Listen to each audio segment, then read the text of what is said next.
May I come in, ma'am? Yes, come in, Mr. Jerry Duck. Please sit down. Interview start பண்ணலாமா? இவங்க வேறு உள்ளே வந்தோடனே interview start பண்ணலாமா? என்ன பண்ணுறதுன்னு தெரியலையே. எஸ் மேம், ஸ்டார்ட் பண்ணலாம். ஓகே மிஸ்டர் ஜெரி டக், ஃபர்ஸ்ட் கொஸ்டின். நம்ம இந்தியாவில் உள்ள தேசிய பறவை இந்தியாவிற்கும் பாகிஸ்தானுக்கும் நடுவில் முட்டையிட்டால் அந்த முட்டை யாருக்கு சொந்தம்? ஃபஸ்ட்டு கொஸ்டின் இவ்வளோ டஃப்பாக கேட்குறாங்களே, என்ன பண்ணுறது? மேம், ரைட் ஆன்சர் இஸ் இந்தியாவுக்கு தான் சொந்தம். ஏன்னா அது நம்ம தேசிய பறவை. ஃபர்ஸ்ட் கொஸ்டின் தப்பு மிஸ்டர் ஜெரி டக். நம்ம இந்திய தேசிய பறவை ஆண் மயில் முட்டை போடாது. ஆன் மயில் தான் முட்டை போடாதில்ல, அப்புறம் அது எதுக்கு இவங்க ஒரு கேள்வியை கேட்குறாங்க? இவங்ககிட்ட வந்து சரியாக மாட்டிக்கிட்டேன்.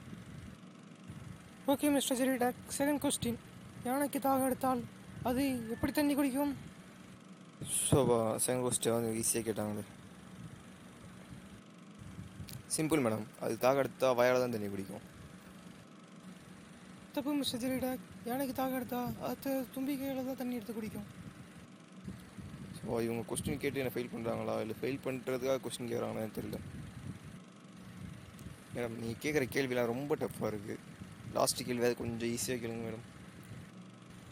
ஓகே மிஸ்டர் ஜெரி டக், இதான் லாஸ்ட் கேள்வி. இதில் நீங்கள் ஃபெயில் ஆகிட்டீங்கன்னா அப்புறம் உங்களுக்கு இங்கே வேலை கிடைக்கிறது வாய்ப்பே இல்லை. எஸ் ஓகே மேடம், மூணாவது கொஸ்டின் கரெக்டாக சொல்கிறேன் பாருங்க. ஓகே மிஸ்டர் ஜெரி டக், மூணாவது கொஸ்டின். முயல்களுக்கு மொத்தம் எத்தனை கால்? ஈஸியாக கேட்குறேன்னு சொல்லி இவ்வளோ டஃப்பாக கேட்குறாங்களே, என்ன பண்ணுறது? ஓகே மேடம், மூணாவது கொஸ்டினுக்கான ஆன்சர் முயல்களுக்கு மொத்தம் 3 கால். Mister Jerry Duck, you are fail. Please get out. அப்படி மேடம் சொல்லாதீங்க மேடம், ப்ளீஸ் என்ன எப்படியா பாஸ் பண்ணுறேங்க.